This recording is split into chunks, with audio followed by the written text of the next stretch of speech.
has given your phone number. Father, you are mute, Father. This is like, yeah. Father, you are mute. He's mute. Okay, anyway. Ritu. So we will start now. Munaf Okay. has come. Okay. Munaf, I'll start the hey, recording. good evening, man. first.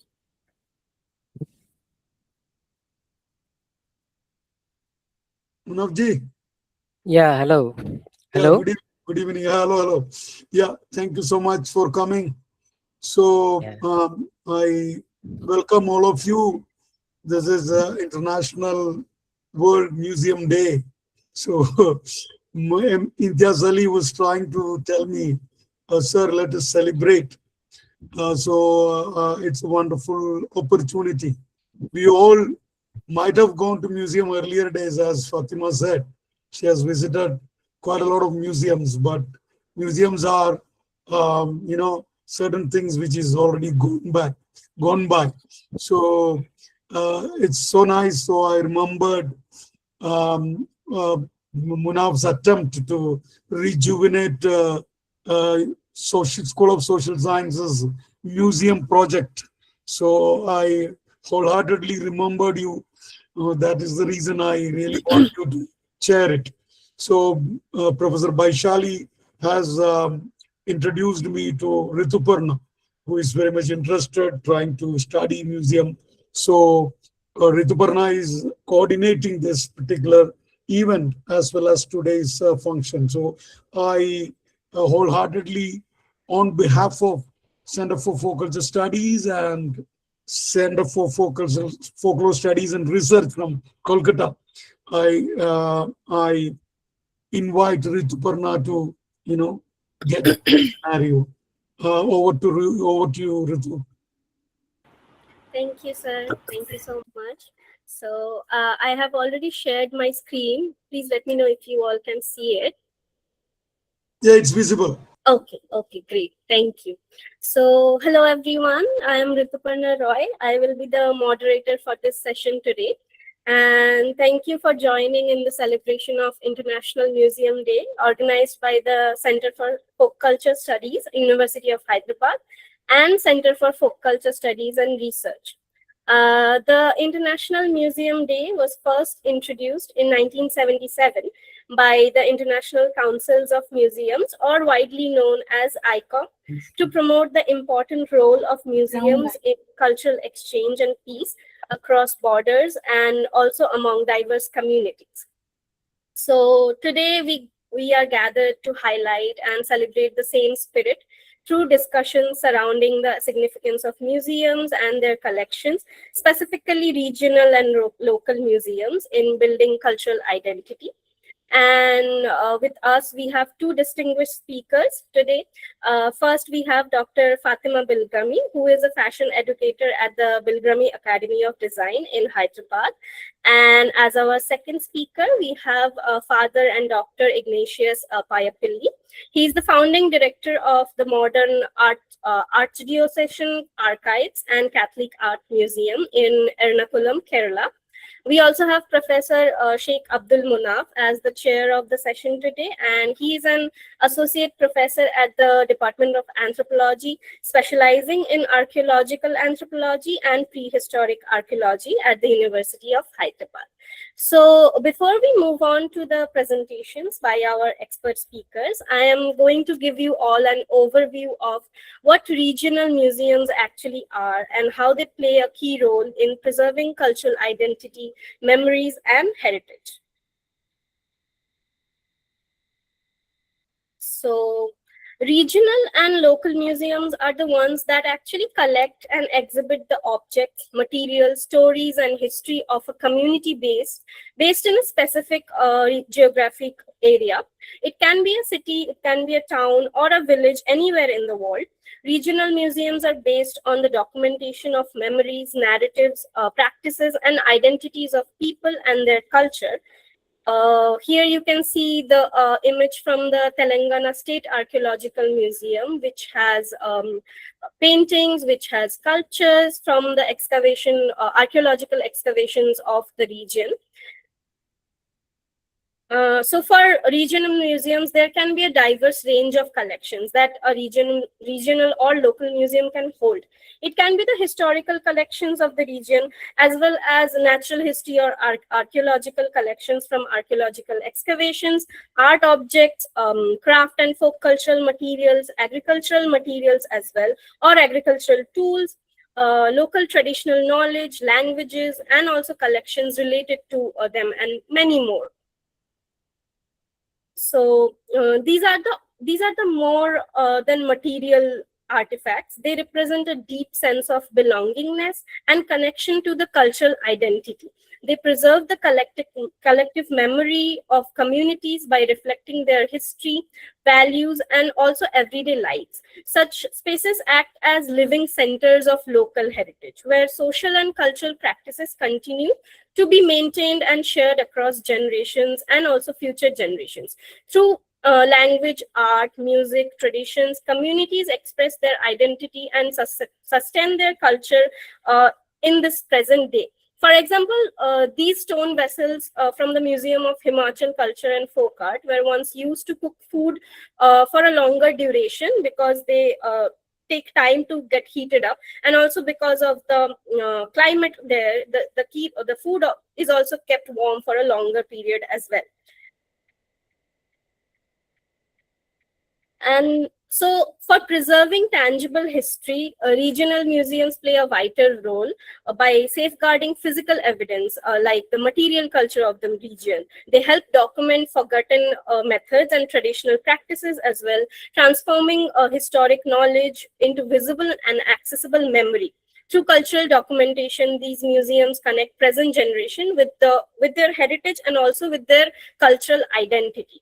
So as an interesting example, the sandals that you see here are made of the plant stems of the cannabis plant, which were once a significant part of the Himachali culture as well. Also, the small wooden table that you see is called solta, which was used for eating food on them. But at this moment, they are no longer used in our daily basis.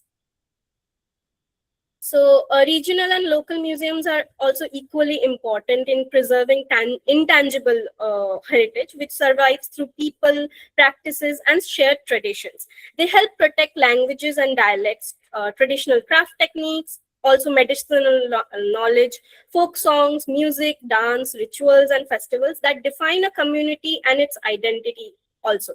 By documenting and promoting these living traditions, museums ensure that cultural knowledge is passed to the future generation. And also, we can say that community involvement and also private collections are also very much important in safeguarding the regional museums and the cultural identity, because community involvement and private collections play an important role in strengthening regional identity by creating a sense of shared heritage. So family stories, oral histories, and personal artifacts connect communities to their cultural roots more, and also to collective memory. Private collections often safeguard timeless heritage and memories that may otherwise remain either undocumented or and also contributing valuable insights into a local history and traditions, and especially practices. So for example, the collection of Salajang Museum in Hyderabad once was a private collection of the Salajang family who served the Nizams for 3 generations. So the collection helps us to understand the history of noble families, their aesthetic tastes, and also their preferences in art historical objects and materials at that time. On the other hand, the entomology collection of Wangkar Entomology Museum in Shillong was a private collection of Mr. S.K. Sharkar, who was a zoologist in the early 1900s. So he built his entomology collection with the living species like insects, butterflies, beetles, from the east and north Kashi hills of present Meghalaya. And now the collection remains and is looked after by the present generation of the family.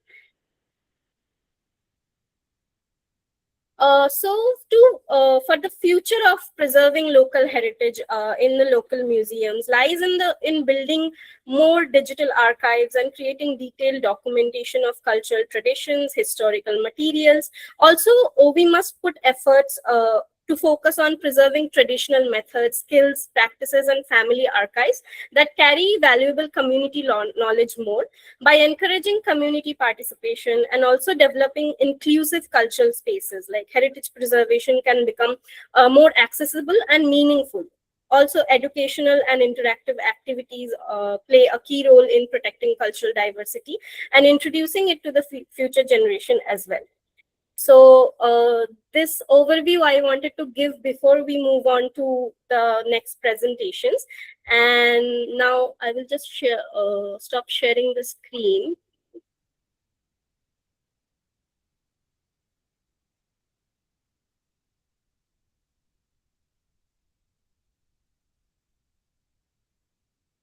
So moving on to our distinguished speakers and their presentations, I would like to introduce our first speaker, Dr. Fatima Bilkrami. And I would... Please do introduce the chair also. Yes. Thank you.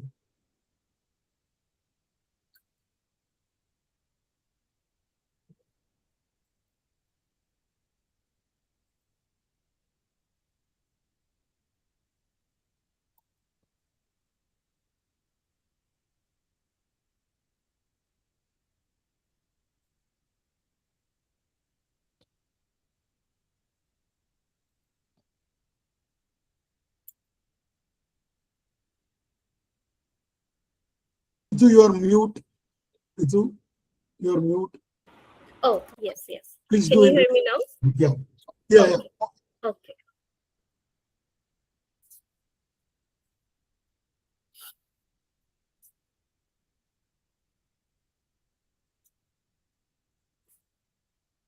So for today's session, we have our session chair, Mr. Can you hear me? Of course, go on. Okay, Yeah, okay. So as today's session chair, we have Mr. Shaik Abdul Munaf, who is an assistant professor of anthropology, specializing in archaeological anthropology and prehistoric archaeology at the University of Hyderabad. He holds an master's in anthropology from Sri Venkateshwara University and is pursuing his PhD in prehistoric archaeology in similar SB University. And his work focuses on Indian prehistory, hunter-gatherers cultures, and ethnoarchaeology and museum anthropology. He has conducted extensive archaeological explorations in the Eastern Ghats region of Andhra Pradesh and also participated in major excavation projects in collaboration with leading archaeological institutions in India. His research and publications explore prehistoric cultures, paleo-environments, and early human adaptations in South India, while his teaching integrates fieldwork, research methods, and archaeological practices. And as our first speaker, we have Dr. Fatima Bilkrami. She is a fashion educator, researcher, and associate professor at the Bilkrami Academy of Design. And she has experience with over 30 years in fashion education and creative design. She has been associated with leading institutions, including National Institute of Fashion Technology, Hyderabad, NIFT Al Ghurair University, Dubai, Footwear Design and Development in University, Hyderabad, National Institute of Design, Haryana, and Jawaharlal Nehru Architecture and Fine Arts University, Hyderabad. Holding a master's degree in personal and public management of Osmania University and a PhD of Banasthali Vidyapith University in Jaipur. Her expertise spans fashion illustration, costume studies, sustainable fashion, surface development, and Indian textile crafts. She continues to mentor aspiring designers through teaching, research, workshops, and creative collaborations. So thank you so much, Dr. Bilkrami, for joining us today. And the floor is yours. Thank you. You can share your screen. Yeah. Right. Entire screen. Sharing. Yeah, it's coming. Right. Showing? It has come and it has, yeah. Now we can see. Yeah. Yeah. Good. Okay. 1 minute.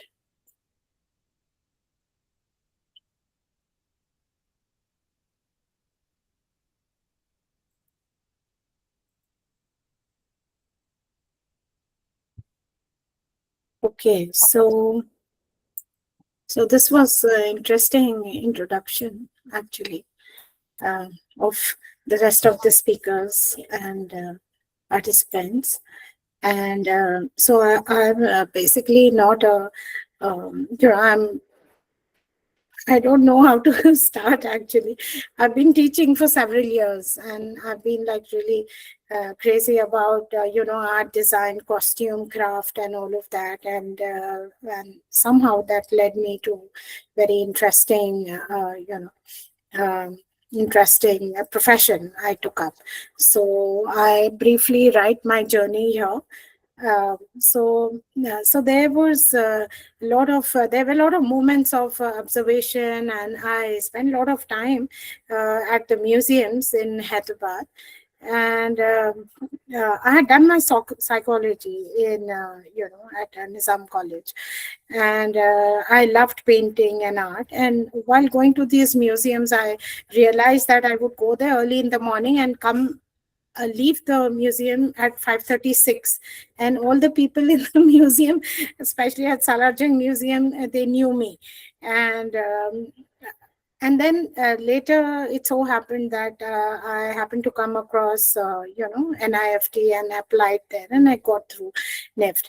And I realized that basically I was spending a lot of time. It was leisure, it was a pleasure to spend time there, but that became my profession. It was really, expected, but unexpected, I should say, because I wanted to take up art and painting, and I landed in design, and I realized that,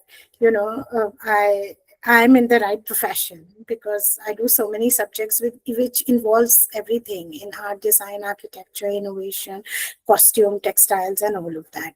So basically, we are going to look at heritage as a glance. I'm talking about, when we talk about heritage, we are just talking about old items, but it is basically a living legacy, that shapes community, identity, and belonging. As to what Ritu just gave us a brief, it is something really valued in the present, and preserve for the future generation. And it is actually a true link between generations to record human experiences. So if not for museums, we would have actually not seen whatever has been in the past, whether in US, UK, or any country in the world. So thanks to all the museum, and even the world recognizing the Museum Day as an important day. And so heritage, when we are talking about heritage, it's a range of traditions, custom, beliefs, and physical artifacts passed down from generations. They are representing legacy. And then we are looking at by meeting a person, or by visiting a village, or by going to another country, we get to know the lifestyle of the people. We get to see their art, craft, their clothing, and even their textiles. So it's interesting, and you can always trace it back. These days it's become so much easier with with Google, and you just name it, there is everything. And in fact, the generation now is really lucky to have so much information at their fingertips. Earlier, we had to spend time in libraries and museums, and to collect and do our research. So let's move on to the next slide. I'm talking about intangible heritage, that is cultural heritage. We are talking about language, folk music, skills passed down from generations. And then we are looking at built heritage, that is tangible, and then natural heritage and personal heritage. So this is something what Ritu's covered. I'm basically covering it with visuals. And all of this, as design students, as design faculty, we come across all of these in different walks of life. When you're taking a morning walk to, you are traveling, you come across all of these heritage sites and culture, lifestyle, and natural heritage. If you sum it all up, we see that there's so much appreciation, and especially people who are inclined towards art and design, and people whose mind really is active on the right side of the brain, naturally fall for these kind of things, and they are drawn towards it. And they end up in all art and design colleges. The students actually don't realize, what and how they have selected this subject. Because if you see most of the students in India, they're forced to take up, MBBS to engineering to, any other profession than art, fashion, and, and design. So they naturally like all this, and somewhere I feel it is there in their DNA. That really helps. And actually, when I talk to students, and then they say, yes ma'am, my nana ji is an artist, or my mom is an art teacher in a school. And when we look at their work only, we realize in one go that there's something really special about the student and how she is designing and putting things together. Okay, so let's go through these quick images. We are talking about tangible sites, Taj Mahal to Great Wall of China, pyramids, and then Machu Picchu.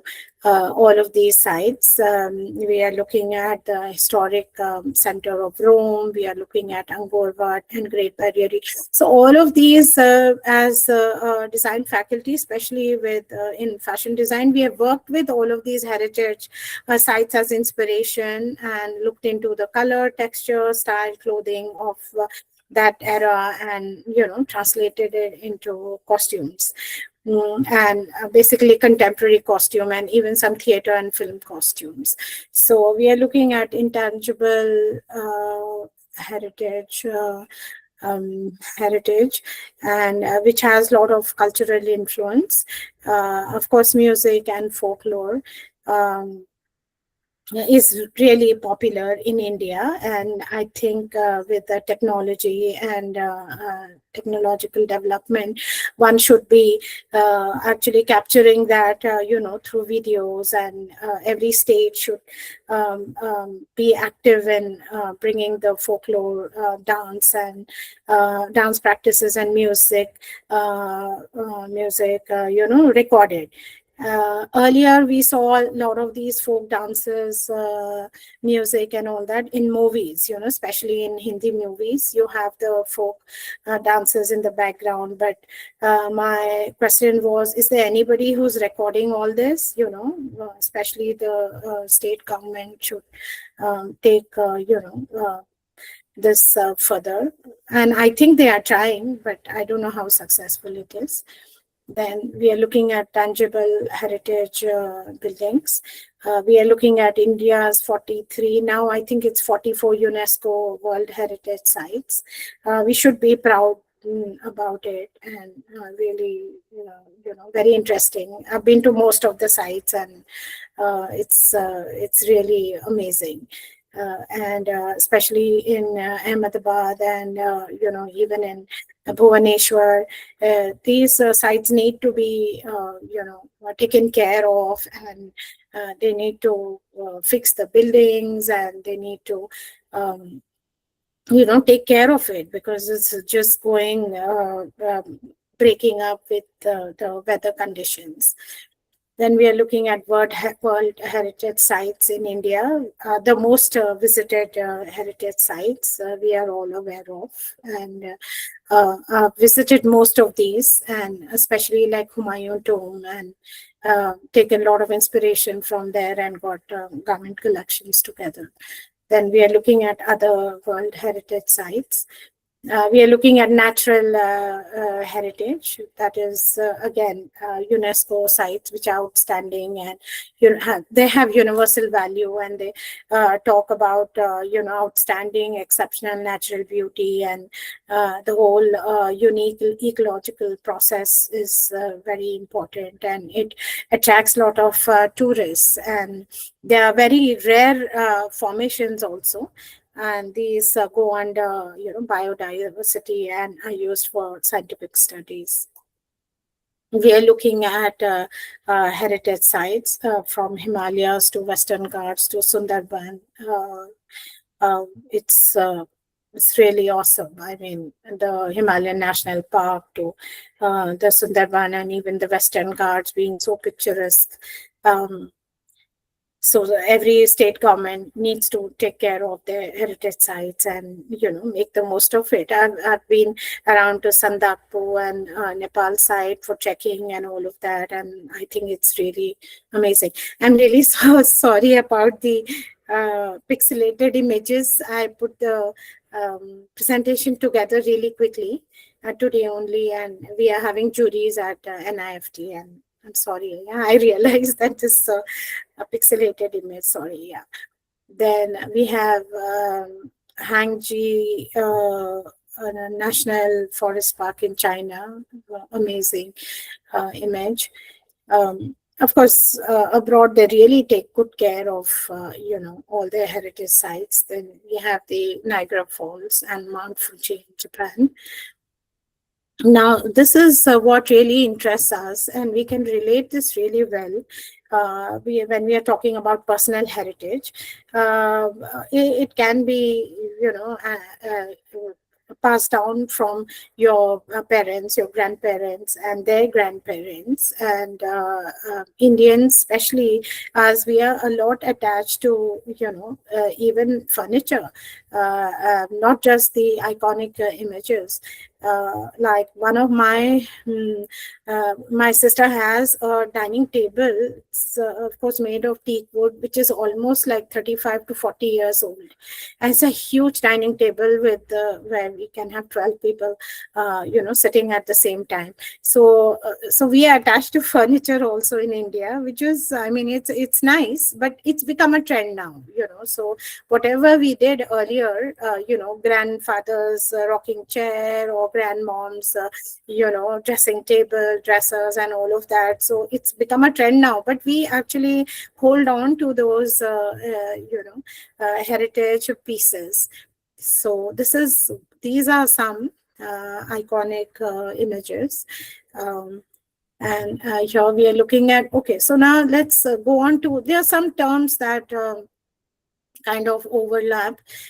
So in everyday use, heirloom is a treasured physical possession in India, which is very common. It carries a lot of sentimental, or it carries historical value, and it connects younger generation and their ancestors. And when we actually tell these kids that this belongs to your grandfather, or these glasses, or even a pipe, smoking pipe, cigar pipe belongs to your they want to keep it, so it's really interesting. And then they want to see pictures of their grandfather with the pipe. They want to see their caps and their hat, or maybe like a old vintage tie.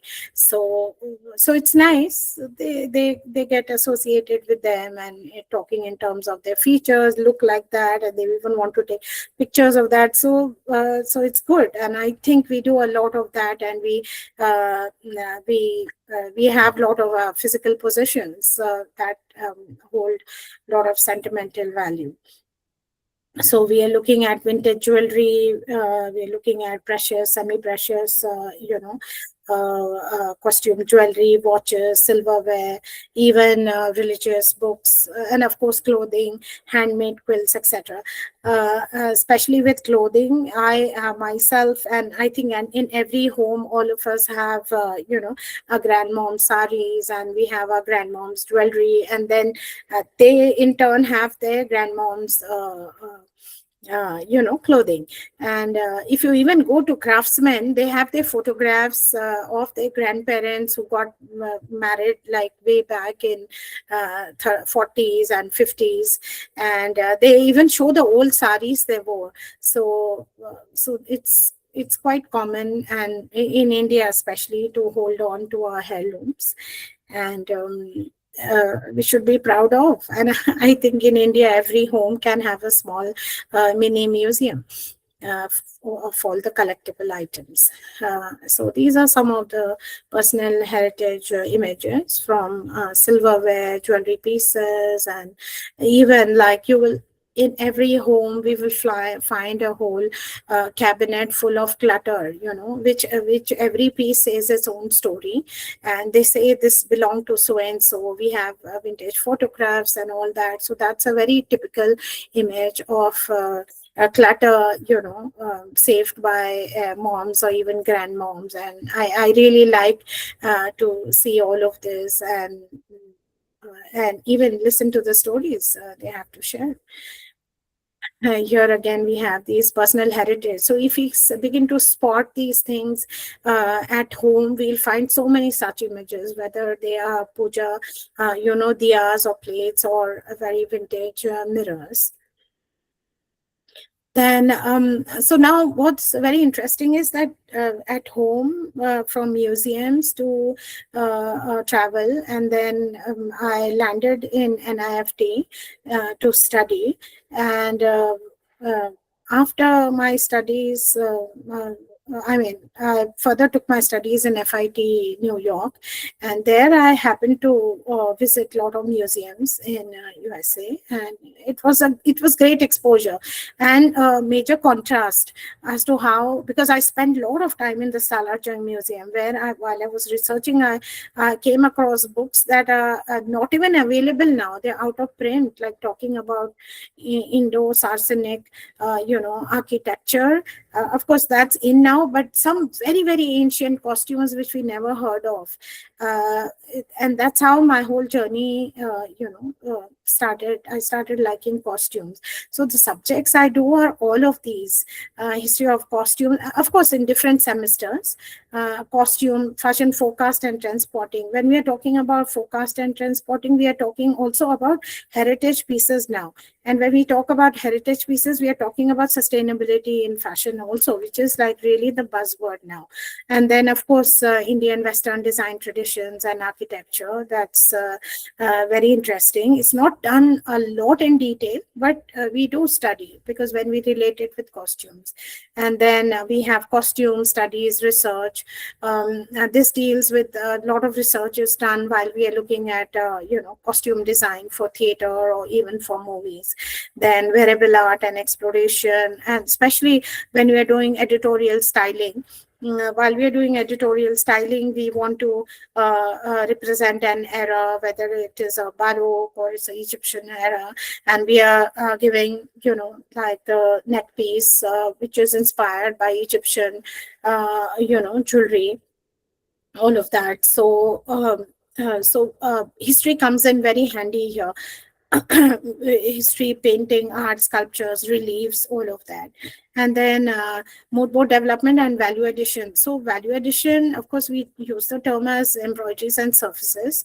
It will include all heritage crafts, and I was really inspired by the embroideries in the libraries, and in Salarjung Museum too. You have Chinese embroideries, you have European embroidery, and of course the Zardozi, which is very popular. Of course, now it's become very contemporary.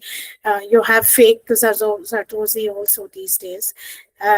So we have then sustainable fashion, then fashion illustration and design. Here we work with a lot of collections, and I do a lot of portfolio development with students when I'm talking about art, fashion, architecture, and graphics.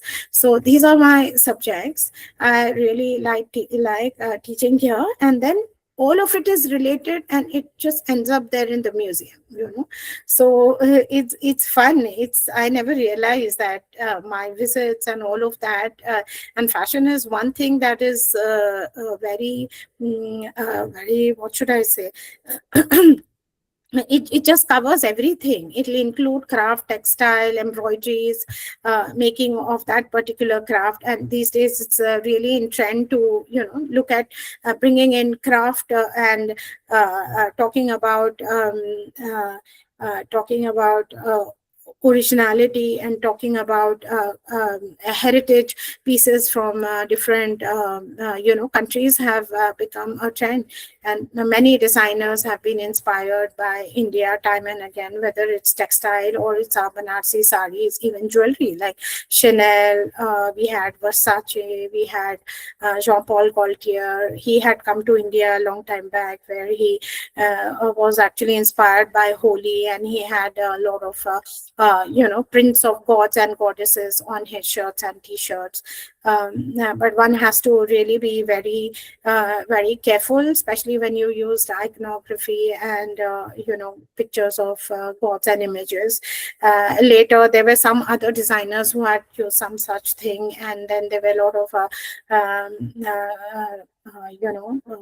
of strikes in India. Some designer had used these kind of images on swimwear, and all of Indians in London came up with a procession, and they were talking about it, and the designer had to take away all her garments of that season because they had used the iconography on the swimwear. So these kind of things. So when you're using heritage, and when especially using write-up, or even using the font, you need to be very careful as to how you bring it together, understand the meaning of it, and otherwise these days we have plagiarism, copyright, and all of that. And we need to be really careful about it, and even give credit to the artist if you're using his prints and ideas. Especially these days, as students put a lot of their portfolios, online, and one could have issues there. I always suggest to students to give credit, in a lighter color on the image they are, using. Then, of course, as you know, museums have so many things: artwork, historical artifacts, natural specimens, archival material, digital media. So now it's really caught up, the whole digital media and video games, software, and digital art. We'll see a lot of chaos in museums, especially like at Bhubaneswar. And the tribal museum there has some fantastic, they have even developed the mannequins that have tribal features, and they put all detailed jewelry and costumes on that. I wish I could show the images, but you can always go and check museums in Orissa and the tribal museum. And then, of course, in India, we have almost 1,000 to 1,500 museums. They are all, government managed facilities to university collections and private exhibits. The exact count is actually not there. Sometimes they say 900 to 1,000 to now it's 15,000. It includes everything, private museums to government museums. And basically, museum groups, Ministry of Culture, and National Council of Science and Museum, and Archaeological Survey of India. These three key, government ministries take charge of museums, and it's like really sad. If you go to the museum, archaeological museum in public gardens, it's really in bad state. And we have the Egyptian mummy there, and the AC still doesn't work, though they said in 2016 they revived it. So whatever is there in marble and stone, all that is fine, but a lot of things which are displayed are perishing because of the weather, broken windows, and all of that. So I did complain to the people there when I went to the archaeological museum at Public Garden. So these are there, and then further, the best museum we have is museum in Kolkata, the National Museum Delhi, that has almost like 2 lakh artifacts, and it has artifacts almost 5,000 years old. Then we have, so if you happen to travel to any of these places, see that you hit the museum first. If you're there for 2-3 days, or if you're going to visit a conference and all of that, I make it a point to visit the museums. It's really interesting. But we will also see that the best of the collectible items are there in Victoria Albert Museum of costume in UK, and in a way you feel that it is better there because it's taken good care of. If you actually see the Salarjung Museum and the costumes there, they are really in very bad shape. It's just dusted and it's all perishing. The fabric is giving way, yarns are just opening up, so it's very ironical. So the Shivaji's jacket there, at whenever I travel to UK, I happen to see an event which they really celebrate, and they have like 1 month show of Indian artifacts and Indian royalty and things like that. So I happened to see Shivaji's jacket made with velvet and gold and silver embroidery and all of that. So I was just thinking, had it been, in India, it would not have been in the same condition. So one needs to be sarcastic, about it. And I think we as, and especially the students should take charge of these things. And then we are looking at Salarjung Museum, the Nizam Museum. It shows the clothing, which is once again is in really bad shape. I think then we have, of course, the Salarjung Museum, as you know, it has a lot of stuff, manuscripts to artifacts, all of that. I think they are trying their best to put things together, but especially the library. If you happen to go, you just have to take an appointment and be there and see the books we have. So that was actually my place for inspiration. And so some of the things, and especially like the 400 years of Hyderabad book, it's a huge book, when it just talks about a lot of printing that happened, and they captured images very well. It documents the history of Hyderabad very well. And I think the government is really not doing anything. The KCR, KTR, all of that. When you talk to these managers there at the museum, they are very sad about it. They say it's just written in the paper and nothing happens. So Chaumela, of course, is in good condition. Archaeological Museum, really bad, and the rest of the museum. So now looking at international museums, Louvre in Paris, France, is supposed to be one of the largest museum in the world. Originally, it was a built fortress of 12th century, and it has like 9,000 years of history, and it has like 8 to 9 million people annually visiting it. And then museums in UK. So I happened to visit all of these museums and the way they have preserved it. I think after looking at all of these museums at NMACC, Nita Mukesh Ambani, Cultural Center, they are trying to bring in garments together in the V&A and Costume Museum in UK. I think they are collaborating, but the displays and all that is very good at NMACC. So if it's a private company who's coming forward to put things together, is doing really well, and when we have the government, it's very sad. Then Iconic Museum, the Metropolitan Museum, and they make so much money creating events. Such kind of events can happen in India also, where we generate, money, we can invite people, and government should come up with these kind of events where people come to show, and it can just be a tribute to the royal families, or wearing some heritage pieces that belong to India. So they can come up with such events which are extremely reaching the whole world, and people come here. So if they collaborate with museums in US and UK, it would be really good, because when they have this event, they plan it, of course, 2 years ahead of the museum dates, and they bring in they take loan from all the people involved, and they even mentioned that taken loan from so and so Maharaja, or they've taken loan from queens and princesses from Rajasthan and Jaipur and all of that. So that kind of collaboration should be done in a big way, and we should celebrate Indian and royalty and heritage. Then, okay, my message for students to take up, because all of you have taken different art and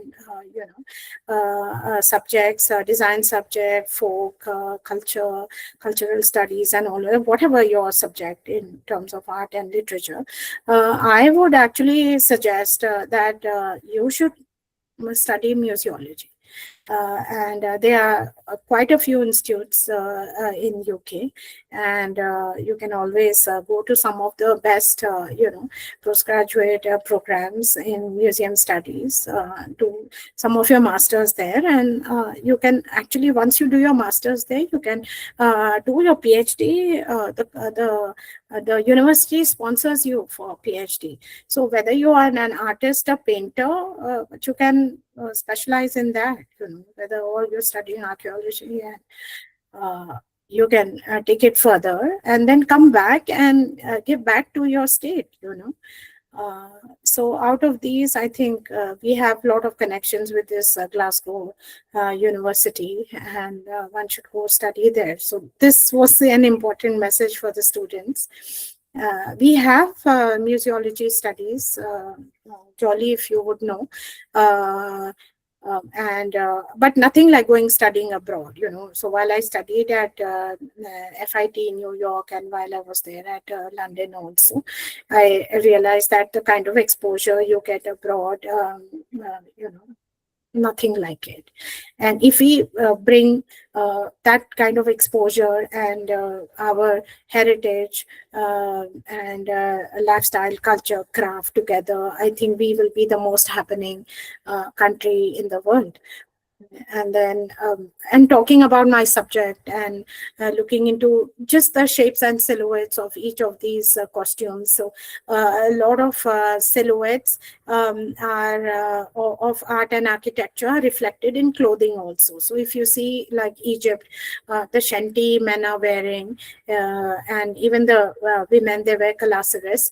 So they match the silhouette of the architecture.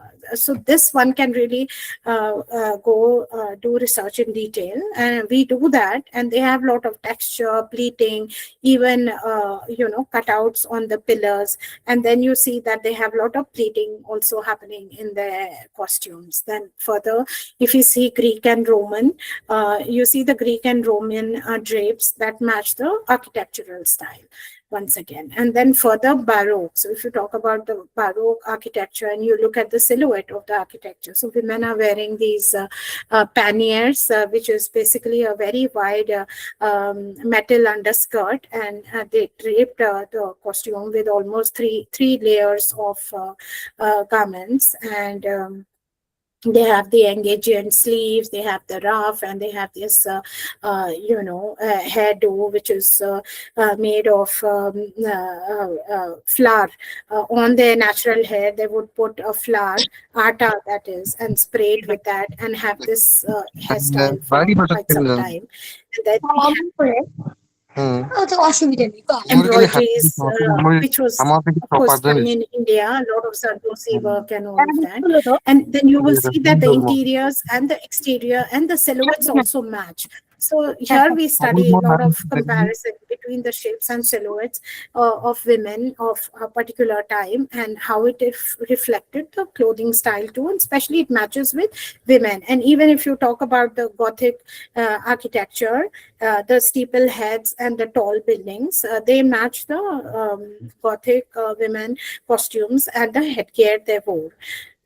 So this is part of my everyday schedule, especially costume and studies, silhouette, and the costume became so exaggerated that women could not pass through the hallway for dance and music and for gatherings, for big gatherings. So women used to walk sideways, and they in fact had to change the doorways for them to get into the ballroom halls. So this is something I thought would be very interesting to. Okay, Fatima. Yeah. All right. Thank you so much. Yes. Yeah, ma'am, can you show me the previous slide that you have shown about the Greek versus Gothics, no? Yeah. Above this? Yes, yes. Yeah, I think we will come back to it. There will be a session, and Father Ignatius will be ready. Yes, this needs to be studied in detail. Yeah, it was a wonderful journey. You have Yes. taken us to a wonderful journey. We'll get back to you. Yes. Rituparna, Father is ready. Yeah. Yes. Thank you. Thank you so much, Dr. Bilgrami, Yeah. for the insightful Yes. presentation. Yes. So we will have a Q&A session after both the presentations. If Yes. from the audience members, if you have any questions, you can keep Yes. dropping your questions in the chat. We'll get back to Yes. them after the presentation. My pleasure. My pleasure. Thank you. Yeah. I'll just stop sharing. Yeah. Moving on to our next speaker, Father and Dr. Ignatius Payapalli. Dr. Ignatius Payapalli is a priest of the Syro-Malabar Catholic Church belonging to the Archdiocese of Ernakulam and Angamali. He is the founding director of the Modern Archdiocesan Archives and Catholic Art Museum, Ernakulam in Kerala, and has served as Archdiocesan Archivist and Curator since 2001. He holds postgraduate degrees in History and Archives and Records Management from Indira Gandhi National Open University and University of Liverpool in UK, and earned his PhD in History and Archival Studies from IGNOU, New Delhi. And Dr. Payapalli has worked as a consultant with several archival and research institutes across India, including the Indian Institutes of Science. An accomplished scholar, he has authored numerous articles and also 16 books in Malayalam as well as English. So thank you so much, Dr. Payapalli, for joining us. The floor is yours. You can share your screen as well. Okay, good evening to you all. I think that you can hear me well. Yeah, good evening, Father. Good Yes, evening. yes. We can hear you. Yes. Okay. First of all, let me thank Professor Puducherry, who invited me to participate in this Google Meet and to celebrate this Museum Day, International Museum Day. Actually, every year I used to get a parcel from the government agencies on the International Museum Day. Sometimes some pictures, or once or twice I have got some jaggery. I don't know why jaggery has been sent to me. I think this year I did not receive any parcel, including the pictures. I think they might have forgotten me. Anyway, to compensate that absence of the parcel from the government agencies, I have got the special invitation to be with you in this beautiful evening time and to share some of my experiences here in this field of museum. Actually, I did not prepare just like a teacher or professor, because I am not a professor, I am not a teacher, I am not in the field of education at all. Therefore, I did not thought of creating a PowerPoint because I thought it would be something nice to have a person sharing in this day. As a professor, I don't have such a teaching experience and so on. But at the same time, for the last 25 years, I am working as an archivist. And it is a private archive, but at the same time, it is a church archive. Nevertheless, I have got a lot of experiences in this field of archiving and in the field of museum. As you know, I am the founder and director of the Catholic Art Museum. I have made the museum in 2003. And it was a bitter experience to me when I tried to build up a museum. As you know, in the private field, it is not quite easy to build up a museum. We have to, when I was appointed as the director of the museum, there was no museum at all. So I was asked to create a museum out of nothingness. It was the situation. Anyway, I thought that it may be a vocation, not occasion, vocation, or to build up a museum for the church. And as a part of my inquiry for the artifacts, I have, in a way, compelled to go to the strong room of our Archbishop's house. Because usually nobody wants to visit that place because it is just like a storehouse, but at the same time, it is a locker. That means some precious elements are preserved there. So I tried to get the keys of this strong room. And when I opened it, to my great surprise, I have met with some special objects. Some of them are some ornaments, gold ornaments, which were actually used by the Syrian Christians in the almost 100 years old back. That means in earlier times. Nowadays, nobody is using such kind of ornaments at all. And it was well preserved in a beautiful case. Some of them are artificial, some of them are original gold. And another important thing was 3 important statues which I could see there. Anyway, I have rescued, in a sense, all these items and created a museum. Not that much big one, but it is a private museum. But at the same time, how far I can make it beautiful, that much I made it. And I have exhibited all these items which I have got from the Archbishop's house as well as from other old ancient churches belonging to our archdiocese. And I am really happy that I could save at least some, though if it could have been started many years back, we could have collected more artifacts. But anyway, now we have got at least something instead of saying that we have nothing. Anyway, these artifacts, I would say that they are records, because I am an archivist. This is also a private museum, private archive, but at the same time, public is welcomed. We have got more than 60,000 families and a lot of family granthas. And we have got parchment documents, then granite documents, then copper plates. Such other ancient documents are there, which I have collected from different places.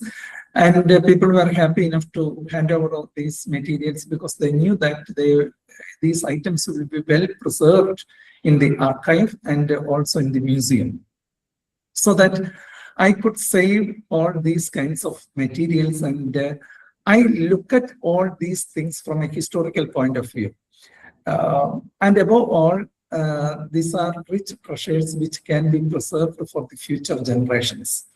I have done my PhD in the palm leaves, which I have rescued from the different ancient churches. And out of the 60,000 palm leaves, I have simply used around 500 palm leaves, maximum 500, to write a PhD.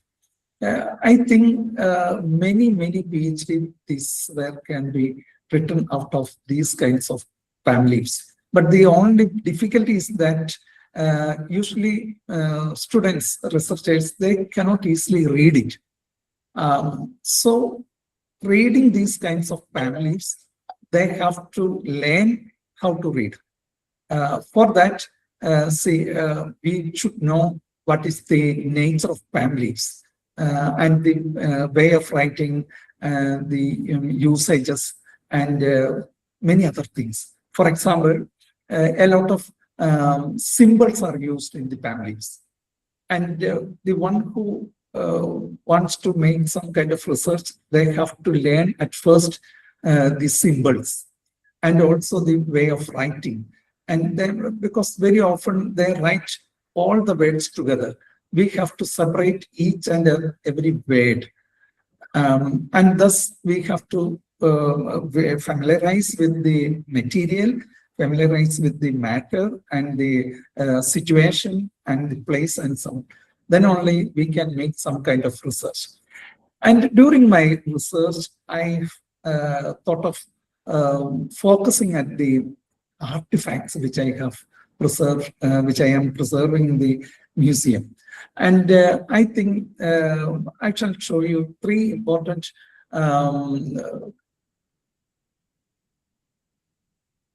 artifacts which I have rescued and now preserved in the museum. I think you can see the statue there. Do you? No further. No further. Are you sharing? No. I think you can see now very well. No? No, not yet. Do you see? Can you see it? No further. You have to take a photo or share it. Oh, yes, You have to sorry. share it further. Oh, okay. Let me take the sharing.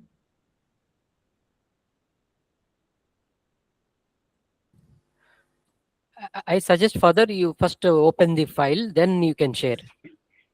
Yeah, okay. Let me. I have forgotten to take the share.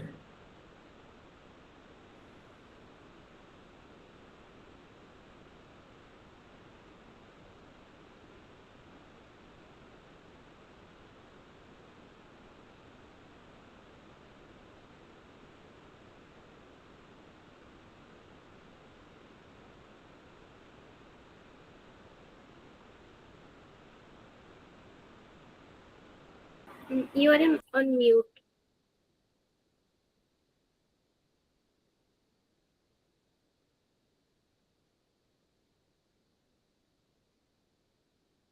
Further, you are mute. Further, there is some issue with this computer. He told me.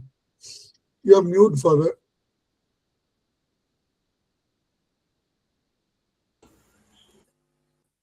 Father, please unmute your mic.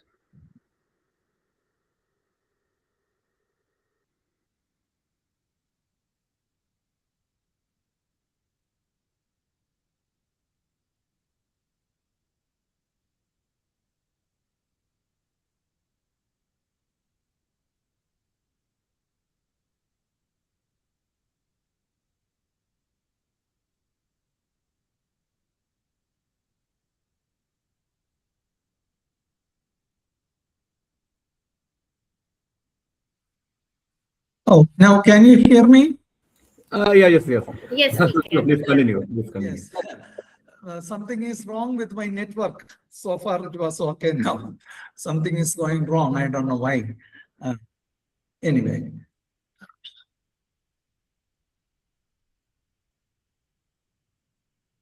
I am trying to share that picture, but I don't know. Why? Can you do the share screen feature? It's right beside the video icon on the Google Meet. I don't see the. So in the bottom, there are a few icons. Yeah. It will be the arrow, upwards arrow with the screen. Yeah. Yeah. Can you click on that? Yes. And then it will show you some options, which window you want to share. You can share that. Or you can also share your entire screen. Yeah, and there's, I took the And entire that's screen. Yeah. That's better. Yeah, do the Yes. entire screen and just share. Then we can see. I tried, but it is not opening. Why? I don't know. It's a network issue, I think. Somewhat the network issue. And, it's okay, sir. It's okay, father. Anyway. Now, can you see? No. I said network.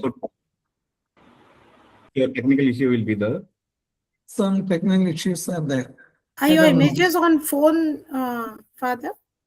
I don't have it in the phone. Oh, it is Okay. my mistake. Okay. Not in the phone. I said better to send. It's okay. Better to send us within other people. Okay, they can share. Better to WhatsApp other people. Okay, they will share.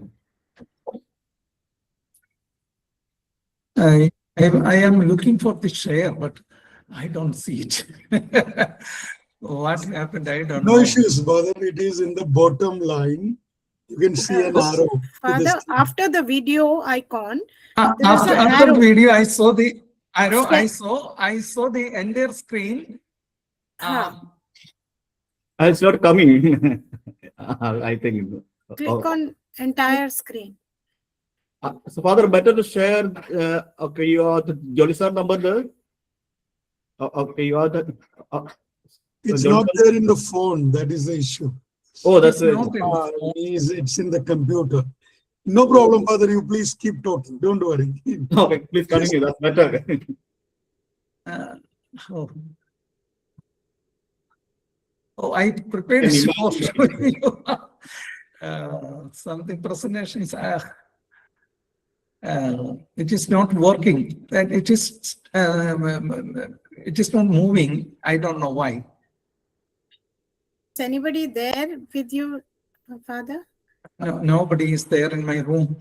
They are all gone from their friend. Father, All you stop. kids, Now you school stop sharing, Father, and go Yes. open it in the entire screen. Then you try to share it. Select the tab. Share. I saw that. Entire screen. I saw. You have to click on the screen. The screen, entire screen, the screen that is showing, you click on the screen and then share. But anyway, it is not working. Something went on in between. I don't know.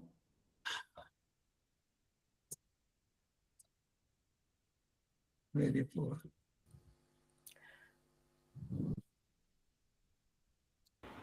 Yes, now we Yeah, can it's see. coming. It's Yeah, coming. now we can see it. Yeah, Yes, we yes. are visible. Oh. Okay, thanks to God. Now you can see there now. Do you see now the statue? Yes, yes. Yeah, We yeah. can see it now. Yeah. Okay. According to me, this is very important thing because you can see a syncretism of culture. That means, see, this is a statue of infant Jesus, not of Buddha. Look at here. This is the halo. This is the curling hair, long ears, and then wide open eyes. And all these things are something similar to that of Buddha. And here, see the lotus flower. All these things are there. But this is statue of Jesus. Look at the belt. It is a Christian belt. And Jesus with the globe. That means the earth which is in his hands. Then his two fingers are raised, and it is a way of blessing. And this is a statue which I could see in the strong room in the archdiocese of Ernakulam Angamali, Archbishop's house. This is what I told that something very beautiful. And this is another one. Can you see this one? Yes, we can see it. Yeah. Yeah. Yes, This is yes. this is a statue of Our Lady. Blessed Virgin Mary. This is child Jesus, and this is Blessed Virgin Mary. And usually the picture of Western world present Blessed Mary with a veil over her hair and head. And here there is no veil. It is a naked head. And the entire body is covered with her hair. That is the difference between the other statues and this particular statue. And see the way of dressing. Look at this Indian way of dressing. And see the dress of the child Jesus. And see the long ears, wide open eyes. Then again the kind of curling hair there. And all these differences are there. And this is a statue of Our Lady. And another one, this is Saint George. Look at the head of the Saint George. Do you know what is this? Over the head? Lotus. It's lotus. And there is no helmet.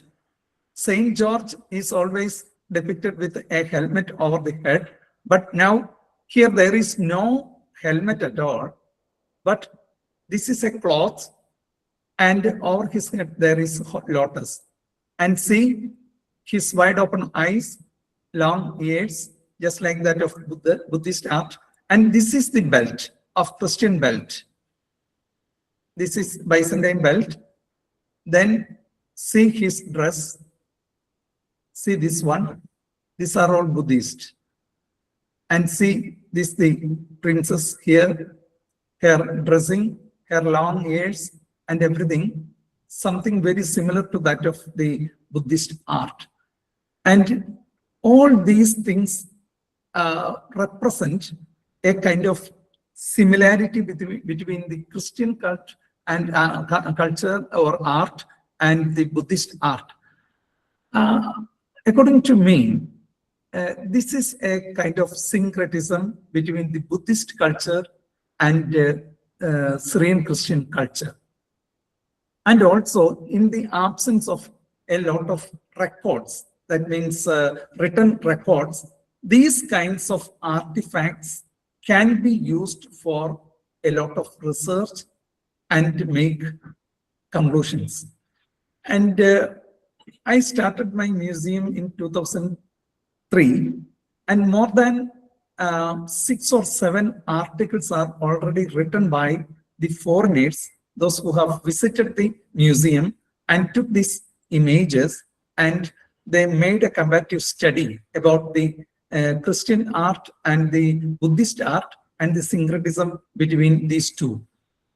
In the same way, we have got some kind of baptismal ponds, which I don't have the image at present, but at the same time, I see that these kinds of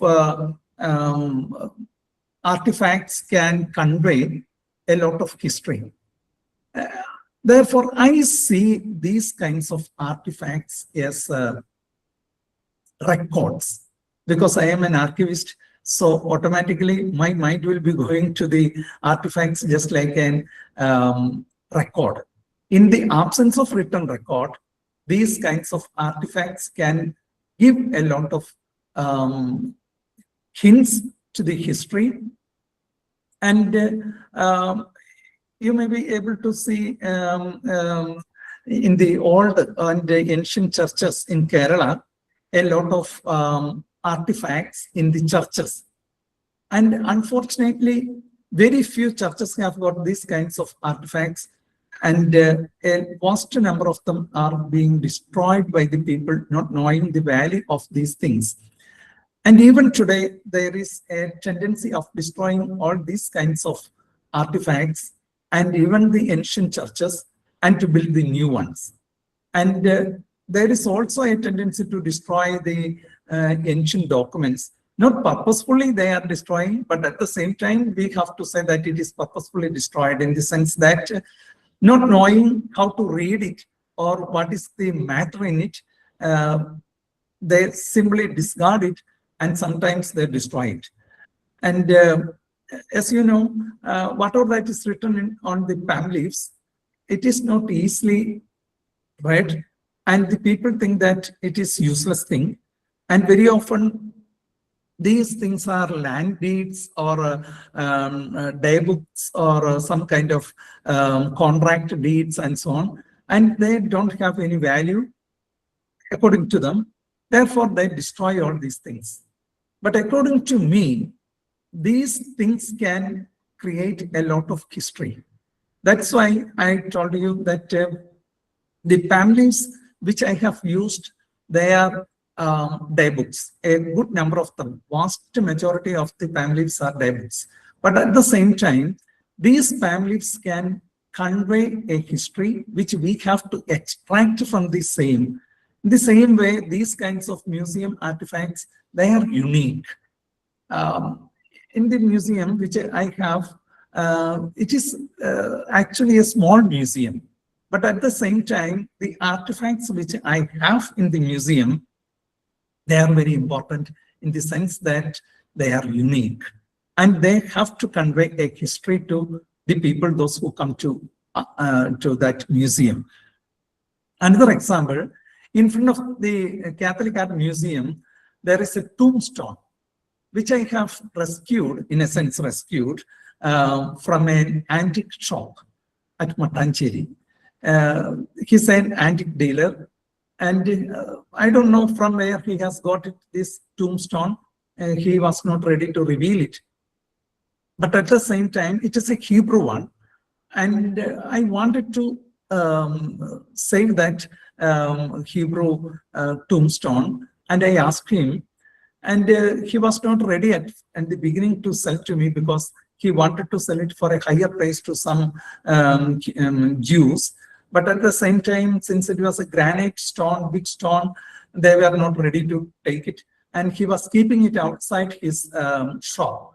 And I used to visit him for a long time. Finally, he decided to hand over to me for 5,000 rupees. Anyway, I got it and I brought it to my museum and I placed it in front of the museum. Someone who has visited the museum, he has taken the picture. Since it is outside the museum, that means in front of the museum, and it is well kept and fixed on the wall. And he has taken the image and he has given it in his Facebook. Slowly, enquiries began from where it is. And thus, I think not less than 1 dozen of people from abroad came to me to learn about this particular tombstone, which is in the museum. Because this is a tombstone of a very famous Jew who was in the government sector and who was working for the foreign governments. And he lived here for a long time, and it is of the 17th century piece. And the people, those who came to my museum to see this particular tombstone, they have already written more than 1 dozen of articles about this family and this particular person whose tombstone is preserved in the museum. And they don't want to take it. Anyway, they were happy enough to give me the translation. And they told me that recently one man from America, he told me that he is happy enough to give the best translation of the tombstone. And he asked me to place it in front of the museum, that means nearby the tombstone.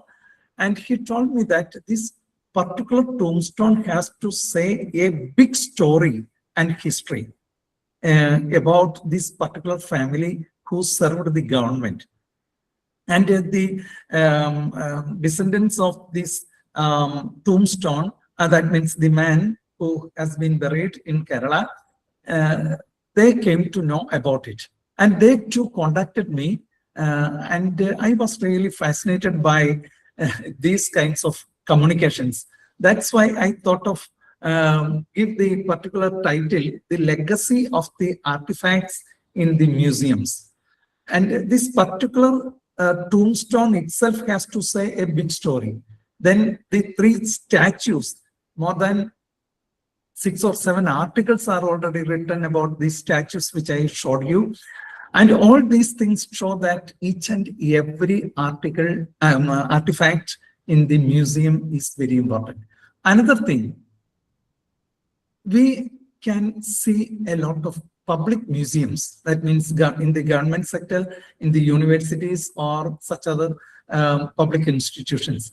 But at the same time, according to my experience, there are a good number of private museums about which nobody knows. That means public is never knowing about these kinds of small museums, small but beautiful museums, sometimes in the families. I speak in the context of Kerala, not about the outside Kerala context, but in the Kerala context. In the ancient families, they have got a lot of collections.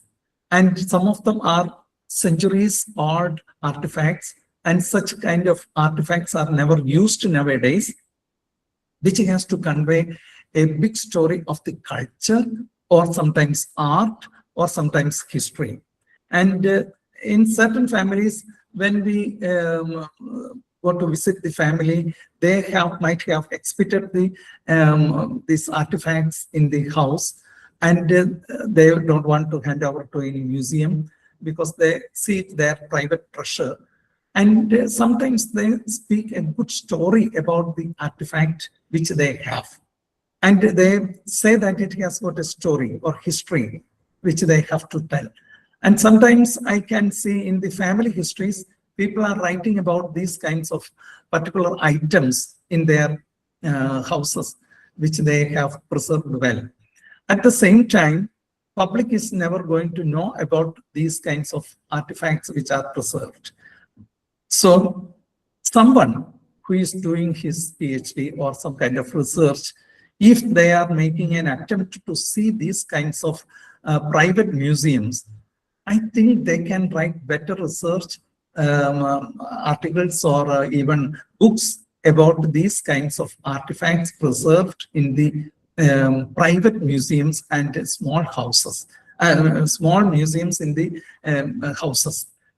And it may not be that much big, and it may not have any publicity, but at the same time, I think these artifacts can convey a big history. In that sense, I would say that the museums should be encouraged, that the attempt of preserving these kinds of artifacts should be promoted, as well as they should be conscientized that if they preserve in these small houses or in these small museums, it is never going to be known to the public, so that it has to be made public by some kind of advertisement, either through the Facebook or some other media, so that the people can know about it and people can write about it, and they can make research, and they can bring out some kind of syncretism of culture or art or history between the different denominations in Kerala or even outside Kerala. And different categories of the people, they may have their own artifacts which they are never using at present. And the materials which I have, they are never being used at present. For example, I have got ancient vestments. Vestments means these church vestments which are used for the Holy Mass and other celebrations in the church by the priests. Nowadays, we are never at all using these kinds of instruments because, first of all, it is very costly. It is used with the golden strings and silver strings and so on, and it is very, very, very valuable items. But at the same time, it is very heavy. We cannot wear it easily. Therefore, we are not using these kinds of materials. At the same time, the church people, those who are unaware of the value of these materials, they are simply either destroying or they are selling it to the antique dealers for simple price. But at the same time, the antique dealers, once they buy it, they are selling it for very higher price, and we are losing the tradition, or we are using the artifact and including the history as a whole. Because if there is no evidence, when we speak something, there is no evidence, people are not going to accept it. So nowadays we know that whatever history we say, whatever communications we make, we are compelled in a sense to produce some kind of evidences. In this sense, it may not be easy to have the written records, but at the same time, these kinds of artifacts will be remaining there. Therefore, these artifacts can be used as records to write the history and to convey this history to the future generations, and they can impart the importance of the artifacts to the people, saying that these are the valuable items, how it can contribute to the history, and how it can contribute to the culture and syncretism and all those things. Another thing which I am really interested that nowadays, better than the earlier times, people have better consciousness to preserve these kinds of artifacts. In the houses, I see nowadays the younger generation, we may say that the people are not interested in these kinds of things and they are being destroyed. It is true that it happened in the past, but nowadays I have witnessed that a good number of even the youngsters, they are fascinated to see these kinds of items, and a good number of families, I know that the ancient families, Hindu families, Christian families, and Muslim families, all these ancient families, they want to preserve these kinds of artifacts as a monument of their ancestors and also as part of their ancient history. It is a good sign.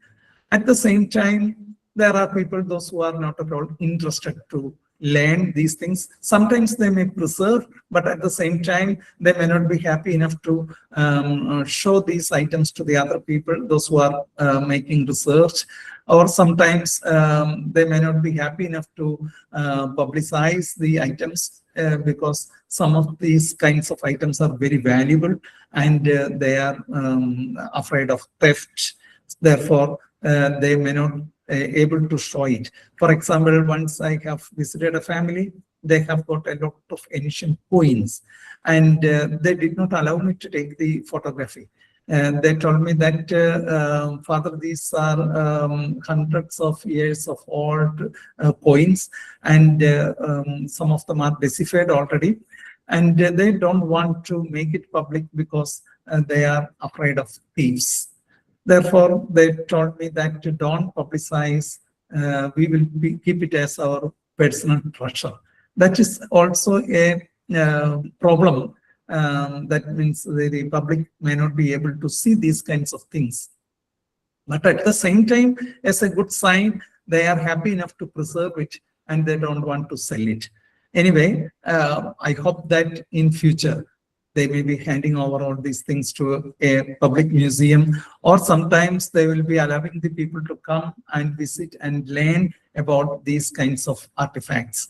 So as a conclusion, let me say that it is a good opportunity to the public when you arrange these kinds of lectures and programs for the people, and when you publicize these things, the importance of the museum, automatically people will have better interest to see and learn things from the museum.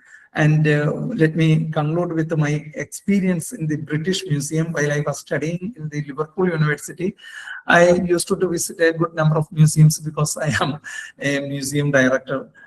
So I used to visit and I have experienced when I visited British Museum, I took many days to finish it because with the 1 or 2 days I could not, because it is a very big museum. I need more time because each and every artifact should see and learn what is the importance of those things. But at the same time, I could see a good number of Indian groups, including the Kerala people. They could visit the museum with a half an hour. Some of them visited with an half an hour, some of them with 1 hour. They have finished their visit. And they told that they simply look at the artifacts from the entrance, or that means from the door, and they evaluate with 1 or 2 seconds or 1 or 2 minutes time, they finish it. And we can see such people, those who are totally indifferent towards these kinds of museums. But at the same time, we can see on the contrary, there are people who are stuck at the museum, maybe in front of a particular artifact, and they want to know more and more about it. And such people are bringing out very big history about the artifact and history of a community, from where it comes, and their antiquities, and the importance and relevance of all these kinds of artifacts at present. So thank you very much for hearing me and giving me this chance to share my experience with you. Thank you very much. Thank you, Father. Thank you so much. I request Munaf Bhai, sir, to take it further. Thank you. Yeah, That was really inspiring, Father. good evening, everybody. So it is very interesting 2 lectures.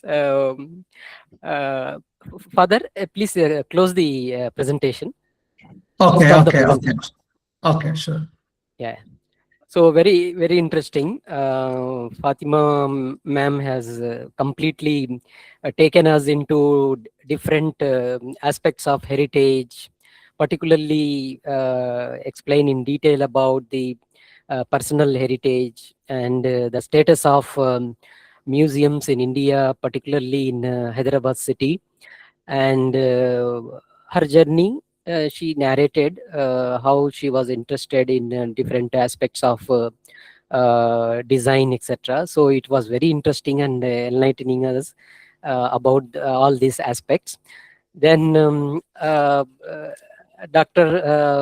Ignatius sir has Father has given a lot of details about unique collections, unique artifacts he collected for the museum, and especially his journey from his interest in museums to British Museum, then to his PhD archives.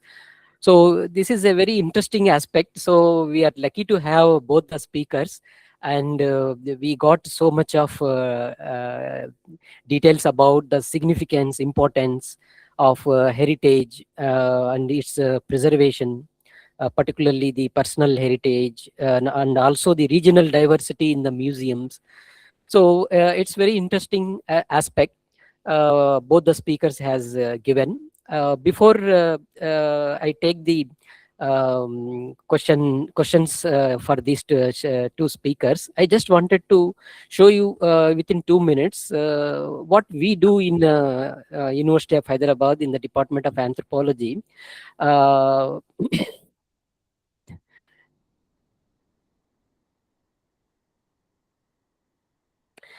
So in University of Hyderabad, I teach archaeology and heritage studies. Archaeology and heritage studies course for the IMA students. Are you able to see? Not yet, but it's not yet. Not yet. Okay. It's the entire screen is complete. Yeah. Once again, you try. Yeah, I'm just trying.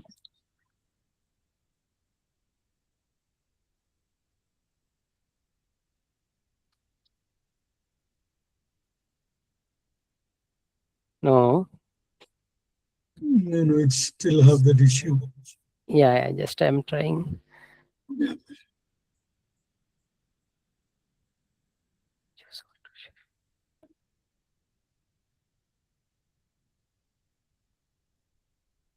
Still not able to. Now, if you have to try the entire screen, you open the presentation, then you try the entire screen. Click on it again. Yeah, just I am trying, but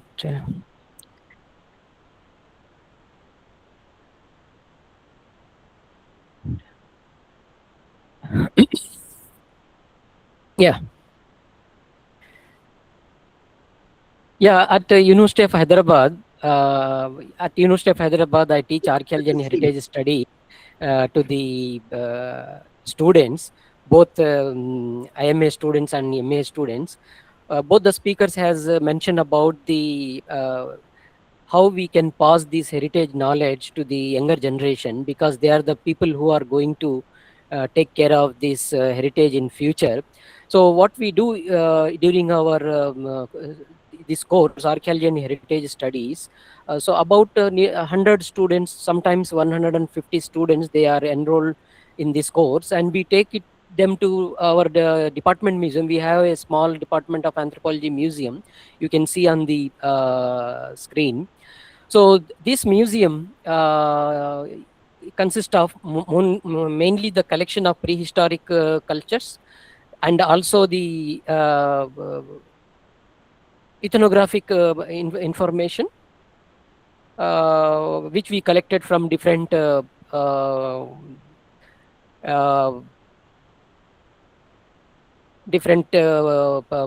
areas of Andhra Pradesh. So where our students, they come and they also submit the assignment about this museum visit. They not only visit our anthropology museum, but also history museum. Then in our University of Hyderabad, we have one very important megalithic site which was excavated by our history department and Department of Archaeology and Heritage Studies, Department of Telangana government. So this is a menhir. You can see the menhir here. So which is a megalithic menhir monument, which is dated to nearly 2500 BC, which is a protected monument. So we take our students to this menhir, which is located in our university campus.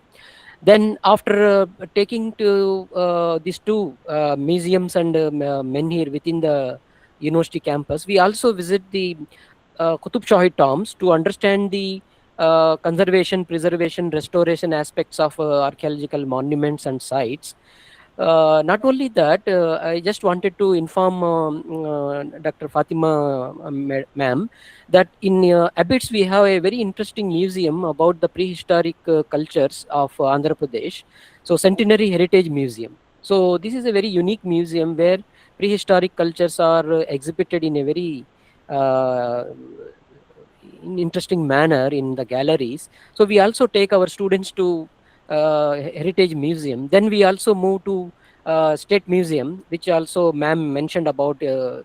Y.S. Rajshekar Reddy, or now it is called as Telangana State Museum in Public Yes. Gardens.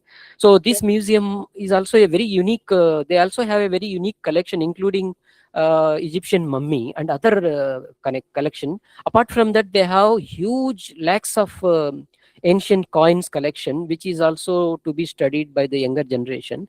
So another important aspect which I wanted to inform the audience here, that this museum is having both the Heritage Museum and the Public Garden State Museum. They are having the rescue archaeology or salvage archaeology structures or statues and very important cultural material which are dislocated because of or submerged because of the Nagarjuna Sagar and Sri Salem Sagar water project. So this is also a unique museum in Hyderabad, where you can see all the structure here, which you can see all mandapas, temple mandapas, etc., which are uniquely salvaged and brought to this particular place.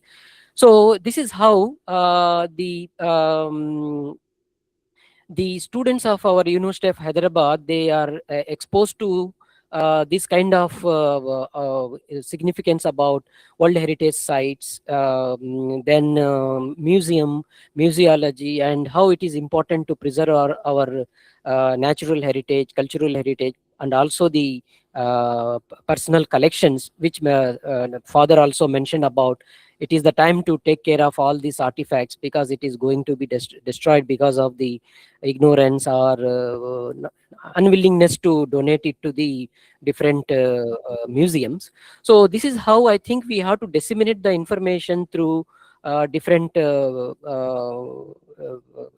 university platforms and also other museum platforms. I think in due course of time we have to take more initiatives in this regard.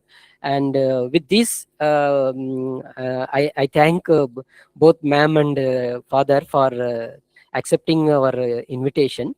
So I think I also thank our Dr. Jolly for inviting me also to chair the session. So now I think we will take one or two questions, then we will, I think, close the session. Ma'am, Yes, I have yes. one question in the chat box. I think you can go through and you can respond to that question. I will tell you, Hamfu is there. She can ask that question. Why don't you ask Hamfu? Hamfu. Told to write, no? So I already wrote there. Yeah. She's asking what are the challenges that you have observed when it study the Indian architecture and costumes in the regional places. So what are the, when you consider the regional places, just try to study architecture and costumes, what kind of challenges you take? I think she has informed. Anyway, Right. yeah. Yeah. So actually, when we are going for craft cluster study, we meet all of these, women from different tribes and communities, and they don't have much of record. Crafts they might have, which are actually vintage pieces, almost like 50-60-year-old. But when it comes to the costume and all of that, they hardly have. They might have some old albums and some framed photographs. So we take those, and those are also vintage pieces. They might be from 1930s, 40s, 50s, 60s, all of that. But there is no particular record of the costumes at different places in all states in India. Through embroideries, through weaves only, we need to understand and record. And in fact, we take photographs of the weavers, grandmother's wedding and all of that, and document it in terms of motives and the sari they were wearing for the wedding and all of that. Yeah. Yeah, that's what I think. That's what the Okay, same ma'am. thing father was talking about. The cassock and dress of the priest and the preservation of it takes its own time. Hello. Yeah. There's Hello? another question. Will Another question from Snehal Saju. She was trying to understand, trying to make sure that what kind of aestheticization and selectivity or exclusion and inclusion happens while a museum is being constructed or arranged, and is these shows are reinforcing capitalism? That's a question mark. So that question is both for both of you. How do you take that? What kind of exclusions and inclusions happens when a thing is? I think Father Payapuli was trying to say one interesting, jokingly, the Indians, go to British Museum. I know that many of the Indians go to British Museum to see Tipu's, tiger. And interestingly, Indians also think in one way. What is that? There is a free hour, 1.5 hour free entry in British Museum. So they will catch all of that free hour, except Fridays, to catch that museum, and definitely end up in not going again. So this is what my old knowledge. I'm not sure about the now, but it was very. So it is something like perspectives matters and approaches matters. And definitely everywhere power plays a major role, the power. And so I think this is the question is open. Right. Can I interrupt? Because Of course. what's happening now, we are digitizing everything. So earlier, whatever you saw, do not touch, now they are documenting it, taking videos very closely and digitizing it. And they're giving details of all the costume through videos, and people can find out more about it. And there are a lot of pictures, close-up view of the weave, of the embroidery, of the technique, front and back view. So because of the digitization, kiosk and things like that have become very popular in museums, which is good. So earlier we were told not to touch, but we understand we need not touch those costumes. But if you're at least showing us close-up view through images, photography, videography, and giving all technical details, it will be really helpful. So you see technology in museums also, which is more, and museums are also sharing a lot of photographs if students approach them saying that they are a student and they are doing research. Like I was doing research on Kuli Qutub Shah costumes, and not many paintings were there, but they had some images, and we could see those images, and they sent pictures. It was anyway available online. So museums are very friendly with students these days. And earlier we had tickets also. So they have at least V&A museum. There are no tickets these days in some museums because they have plundered the whole world, and they have everything from all over the world because they have halls and halls from Africa, China, India, which are so popular. So these days there are no tickets, and in few museums you can always have your ID card as a professor or as a student of different colleges. So they become more approachable, and digitized. I hope that answers. Father, do you have a take? Then Abhishek has one question. And Yeah. Ask Okay. me. What is Abhishek. that? Abhishek, where is he? Abhishek Saab, Abhishek Bhaumik. Where he has gone. There's Yeah, one more question. my question is to Madam Fatima, Professor Fatima. Madam, in the context of the fashion trend you were talking about, and you hit the right exact buzzword, the sustainability. So I'm a person who is working in the area of biodiversity conservation and sustainability.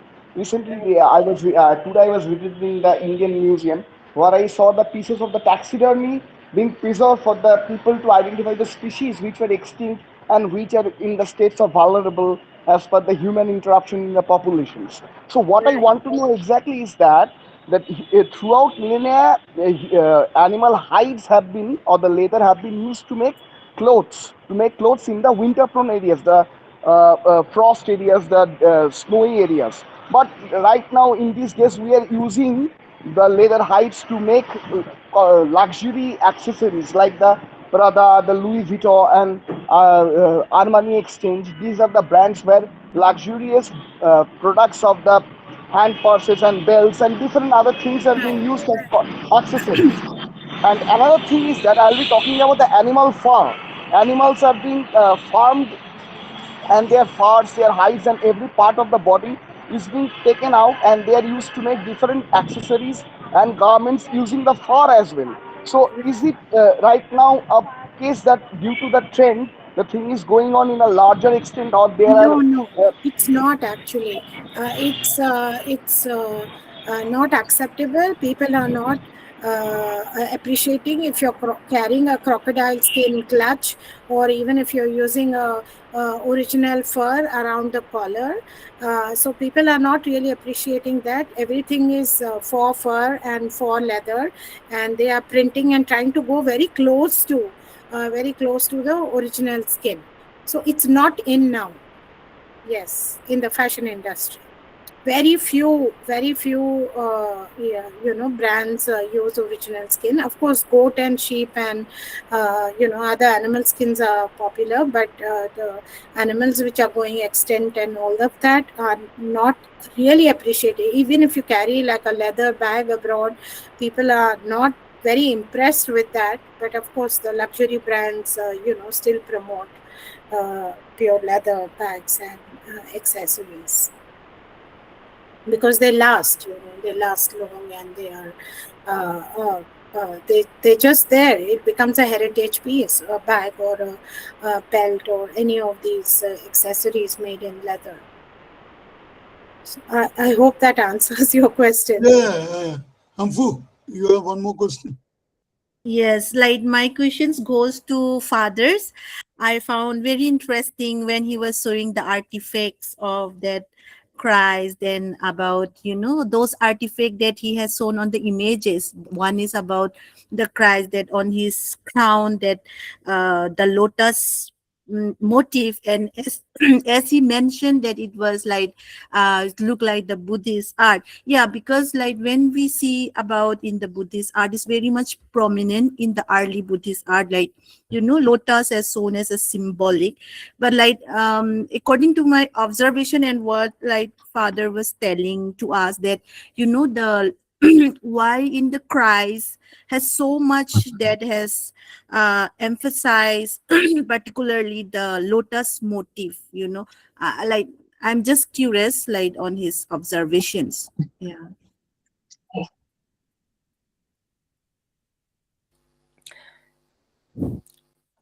I'm sorry. The last part I couldn't hear because in between somebody came and simply knocked and knocked and knocked. Yeah, she would say she was so curious to know why that lotus motif comes, especially on the hagiography of St. George. So, yeah. Oh, it is quite interesting that not only on the this lotus is found not only simply on the artifacts alone, but including our vestments which we use in the church. That means in the ancient vestments and even in the present day vestments, you can see the symbol of lotus on the vestments and also on the artifacts. I think that here lotus is found in the sense that looking at the sun, it is a kind of symbol of brightness, and looking at the sun and receiving the light from the sun, and it brights through that its petals like that. I think so, because I haven't made a research about this. I have to do because I see these kinds of lotus everywhere, even today. And in the most ancient artifacts, we can see the same thing. And one thing, according to my understanding, it has a limitation. Syrian Christian community, a good number of them are coming from the Buddhist background. That is my conclusion. Okay. Because of the connection. That means ancient Christian community of the 1st century. As you know, there were no Brahmins in Kerala, only Dravidians. And at that time, the Jainism and Buddhism was so prominent, and a good number of words which we use in Malayalam, that means for in the church, for example, Palli, the very word Palli, it belongs to, resembles the Buddhist culture, and such other many words which we use, they are resembling the Buddhist culture. And therefore, according to my research, the early Christians, that means the St. Thomas Christian community in Kerala, we are claiming our tradition from the 1st century from St. Thomas the Apostle. So in that period, it was the Buddhists, those who are so strong here. And from that background, we received the faith, the Christian faith. So Christian, we are Christian by faith, and we are Hindus and Buddhists by culture, and we are Indians by citizenship. That is the conclusion which I can say. Yeah, Wonderful. For the it's so nice time to being. hear from you, Father. But like, because like when we look at the Buddhist art in the early Buddhist, because they so true symbolic, so lotus become very much, like precise on the Buddhist art, like on the early when we see at the Mauryan period also, on the lion capital, the inverted bell lotus shape, it's called that. Even when we go to stupa, like railing of Sachi in Bhopal also, very much on the railing, on the mandolin, very prominent. That's why when you saw the images of that particularly Christ, and when we see Christ, he is belong to Asian.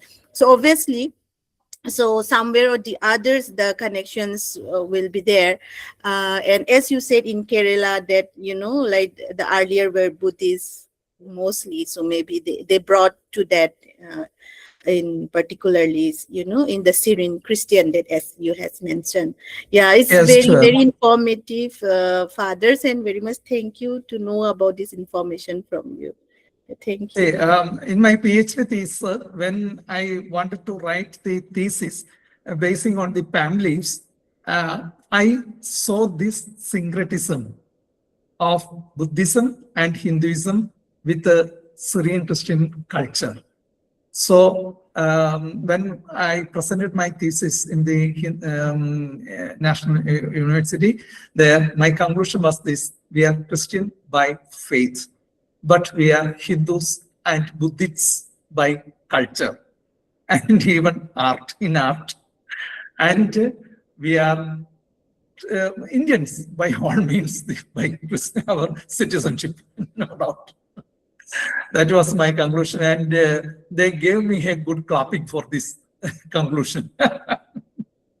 And further, Okay. I'm also very much curious about another images that you have shown, that are like kind of a warriors, that that kind of a mythical motif like dragon, that and according to my observation to that particular artifact, the sculptures that you have shown was very much similar to the terracotta army, like from China. Okay. So very much Uh-huh. into the Far Eastern kind of art that, it's very, very Yes. prominent, that according to my observations. Okay, thank you. Thank you. Professor So Jolly, I mention- think, Yeah, we have to wind it up. yeah, Yes. it is a long session, almost 2 hours. Rituparna I is think there. the participants can contact the respective speakers if they have Definitely, more, definitely. because it We is have already recorded the, 8:30. yeah, we have recorded the session Yeah, also. may have like interrupt, like actually for Manav sirs, like as you said, from Hyderabad University, that the relic, that I'm curious where it's located, because I studied there, but I never came to know about that. So Yeah, just it's I wanted inside to the know. social science building. It's inside the, okay, the museum anthropology, and it is opposite to our opposite to our administrative block. You have to go straight. Then you next time when you come to Hyderabad, we'll take you there. Okay, sir. Yeah, definitely. I'm looking forward. And in fact, I wanted to meet Yeah, Anup sirs. it Yes. is there. It's Yeah. a cordoned place. It is there. And recently, Munaf and our archaeologists there was trying to say, near our library there is a stone which is also pretty old. So yeah, Megalithic site. yeah, megalithic stone is there just before our library. So, and luckily we will be having our museum in the old management building. So next time you are all welcome to that. I really wanted to say two things in this particular talk. Rituparna has initiated giving an idea of the the relevance of this museum day by bringing to really connecting us with what is the local vernacular regional museum and folklore can do. Then Fatima has taken us to a survey of multiple museums and possibilities, and even how a course can be constructed and generated and executed using particular element of museum, and how it was a kind of an ethnographic autoethnographic journey of she being somebody who's hanging around Salarjung Museum. And I still feel like, in my earlier days in Hyderabad, I used to go Salarjung. Now I don't go because it's become dingy. It's becoming traffic issues and etc. Yes. So it is something like, but I was so lucky to see the reconstruction of the tombs, especially the Begum Saiba tomb. So it was a very interesting, transition from that. So I'm not, so then we have gone into Father Ignatius Payapalli's,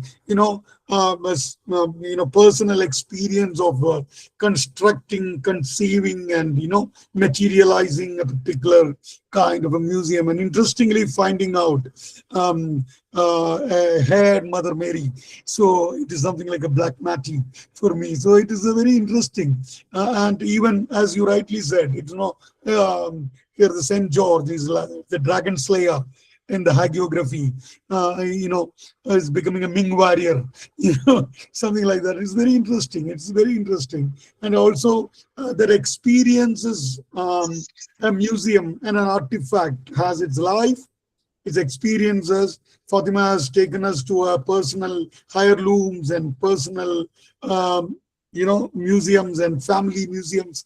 And Father Payapalli has taken us to the possession and of the families on the legacy. So it's very interesting journey altogether. I never expected, frankly speaking, I never expected. Even Imtiaz Ali has, really informed me, sir, we will have such kind of an event. I never expected such kind of an outcome and such kind of an interaction. So I should be thankful to Imtiaz, Rituparna, Fatima, and Ignatius sir, and of course to Munaf Saab. And next time when you visit Rampur to our library, we have to see our museum. Yes, sir. I have to see because And you're all welcome. Thank you so much for all of us. Interestingly, many of my students stayed back.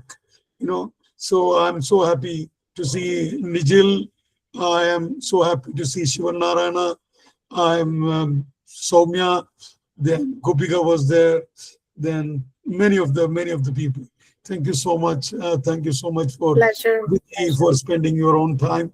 Thank you, Rituparna. Thank you. Pleasure. And we'd like to visit your museum, Father. Thank you. Yeah. Yes, I think that will be a wonderful thing, Wonderful. Yes. Surely you need to plan. Thank you. Yeah. Yeah, let's all think that it will grow.